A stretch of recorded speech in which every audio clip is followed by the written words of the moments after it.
I think we have a great season. I know that you all have a brochure where you can follow the details.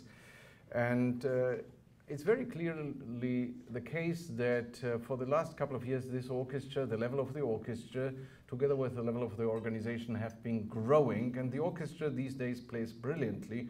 I can tell you that tomorrow's performance, where we are going to appear on the stage with Itzhak Perlman, is going to be a real treat if you I don't know whether there are any tickets left. In the new season, there are actually, when we created the new season, we focused on 3 topics. It was variety, it was versatility, and it was virtuosity. And I just wanted to very briefly highlight for you what we mean by that and what you can understand when we say the word variety. The variety comes from, I would focus here on mainly favorites of yours, because as you know, every year we at the Oregon Symphony try to build a program that mixes up pretty much everything. So you will have pieces that you recognize very well and that you have been loving for the last 20 or 30 years, side by side with pieces that you might not have ever heard.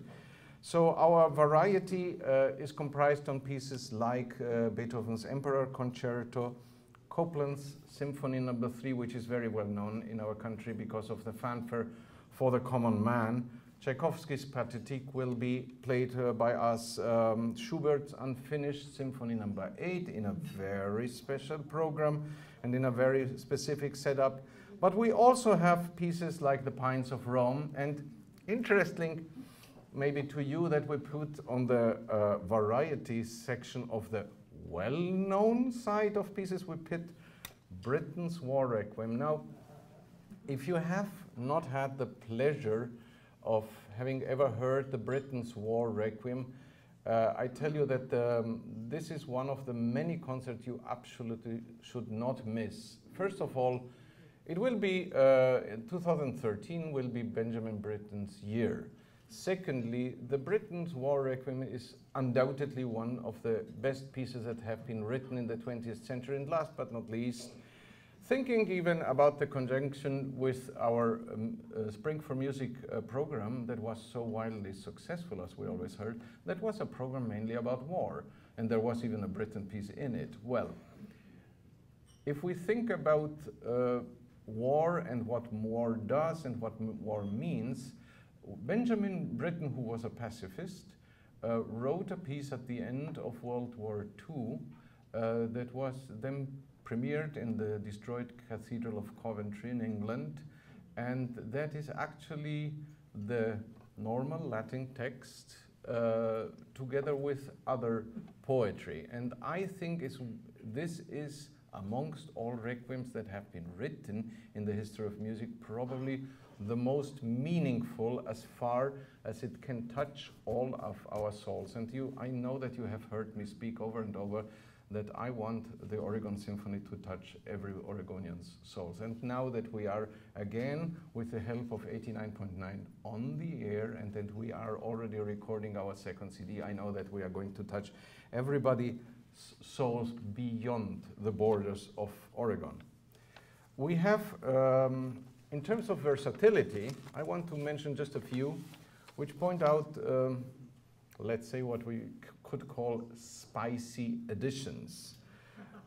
We are going to start our season actually with a special concert where our soloist is going to be Colin Curry, who has been with us, I think, already 3 times in subscription. He's the #1 percussionist of our days, and he's going to play a piece by Finnish composer Kalevi Aho. Now, the fun part of that is that this piece will be premiered probably only 2 months before we play it in Oregon.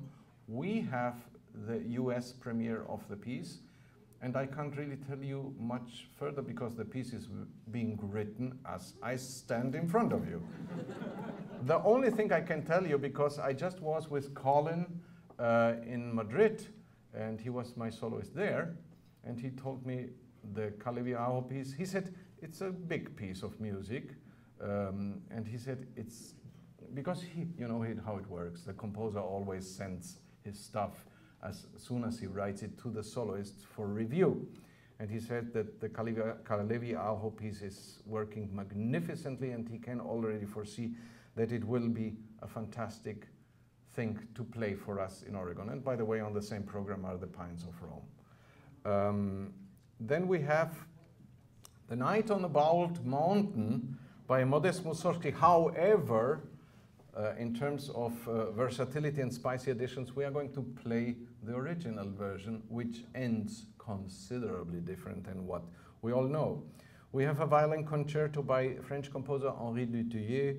We have a piece called Asyla by Thomas Ades. We have Shostakovich Symphony number 15. I tell you one thing about, first of all, I can tell you two things about that concert. First of all, it's one of Oregon's favorite conductors who will come to guest conduct us there. It's Hannu Lintu, you know, the very tall, long Finnish guy. And the other thing about Shostakovich Symphony number 15 that you should not miss is it's in 3 movements, and it starts in a very, in a way, funny way, sarcastic, and Mr. Shostakovich quotes Rossini. And in the middle of the first movement, when you least expect it, you hear Wilhelm Tell Overture for a couple of bars. And you think it's funny, and just wait how it develops. It develops a little bit in a different direction. And then I can mention to you what we think is the kind of the best example for virtuosity, which is on one side the brilliant playing of our orchestra, and on the other side soloists that we bring to our stage. There is Andre Watts coming, Stephen Hoff coming back, Jackie Parker on the piano. Then very importantly, there will be the German cellist Alban Gerhard with us. I can tell you one thing, I mean, you know me, I'm kind of a very stubborn, demanding musician.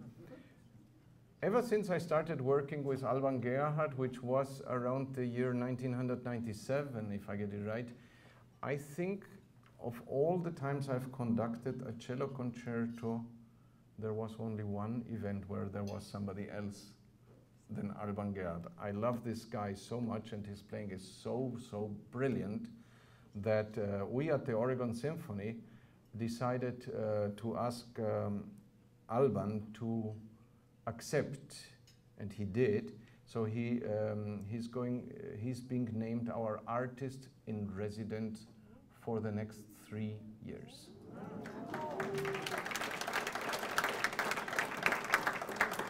Other well-known names in the violin section: Jennifer Coe, James Ennis, Benjamin Schmidt. We have Mikhail Simonyan making his debut, and then a Bulgarian violinist, Josif Ivanov, with whom I've worked. Very intense man. And finally, the pianist Martin Helmchen, who will present to all of you a piece that I'm sure we haven't played, or probably haven't played in the last 50 years at least, the piano concerto by Antonin Dvorak. And if we think, last but not least, about the icing on the cake, let me mention one special concert that is, of course, very dear to my heart, which is in May of 2013, the orchestra, and I hope all of you, are going back to Carnegie Hall. Thank you. Because we have been invited by the Spring for Music Festival back to the stage. Now, I have a couple of good news, and first of all, to get re-invited is quite difficult because the competition to get a spot, one of the 7 spots in this festival, is huge. Second, in this case, thanks to our wonderful staff, and especially thanks to Elaine, we have managed to, before we go to Carnegie Hall, we go actually here in the region, a couple of hours north of us, we go to another of the brilliant halls that exist in America, and we present the Carnegie program in Benaroya Hall in Seattle. Now, I I know that I hope I will not get boring during the season when I will talk over and over about how we came across to this program for Carnegie Hall and why on earth this is not a monothematic program, because monothematic worked so well the last time. Well, you know, when we were so successful in Carnegie Hall, and I immediately started thinking, what are we going to do next? The challenge was that you cannot repeat a success. You can simply not do it. Of course, at first, I thought, and Charles Kalmar, our fantastic artistic administrator, was very on board with it. I thought, okay, let's do a program about love, focus on different types of love and so. But it didn't do it. It was not, because I thought if we do, for example, a monothematic program, then everybody will say, yeah, it was nice, but the last time it was way better. So what we in the end decided is actually something that I'm very proud of, because if you ever look at programs from our colleagues for this specific festival, you will note that most of them present pieces that nobody has ever heard. Whereas we, as the Oregon Symphony, actually present mostly pieces that everybody has heard, some of them a lot, but the context makes it very interesting. So, the program starts with a piece that was wildly successful here in Oregon when we played it. It's called Phenomenon by Narong Prangcharoen, who is a Thai composer.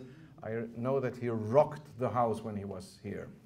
Then we are playing a piece that I absolutely need to conduct here in Oregon, because actually I remember planning it, I remember doing all the rehearsals, and then I got sick. And Gregory Voida, our resident conductor, had to do the concert. The piece I'm talking about is The Seven Deadly Sins by Kurt Weill. And our soloist for those will be Storm Large. I don't think I have to comment anymore, all right? It's tailored right. Seven Deadly Sins, okay, never mind. Then we are going into modern music, Schoenberg's accompaniment to a cinematographic scene. It's a 10-minute piece. And then the clue is, yeah, you might think that we play the Unfinished by Schubert, and then we play La Valse by Ravel. And you think, really? What does that? Well, actually, it's going to be worse than that, because we are going to play the Unfinished by Schubert, attacca, no applause. You know already how this works. Nothing, into La Valse by Ravel. And the idea behind this, and maybe the only thing that I can construct in terms of how this program works, is this is a program that fiddles around with decadence and with death in very different aspects, because first of all, the Seven Deadly Sins of Kurt Weill, well, in a way, you commit a sin, probably you're not going to end up in a pleasant stage in your life. And second, the Unfinished Symphony by Mr. Schubert, which is one of the most glorious pieces ever written, undoubtedly has something to do with going to paradise. And lastly, Schubert is from Vienna. La Valse was written because of Vienna, and because it was a tribute to Johann Strauss. But La Valse twists everything and utilizes very well this idea that I can speak to that because I've been living in Vienna for the last 38 years. Vienna is a city that adores fiddling around with pleasure and death at the same time. And in that regard, just understand the twist of this program. When we presented the program to the folks in Spring for Music in New York, they said, their comment was, this is actually pretty wacky. And I thought that wacky is what we are about here in yeah. I have, at the end, before I have Peter Frajola come up to the podium, I have to thank all of you for your ongoing support. Trust me, we couldn't do what we do in our concert without your support, without you coming to our concert. And the Oregon Symphony is very proud to have all of you as our supporters. And I hope very much to see all of you in a great season 2012-2013.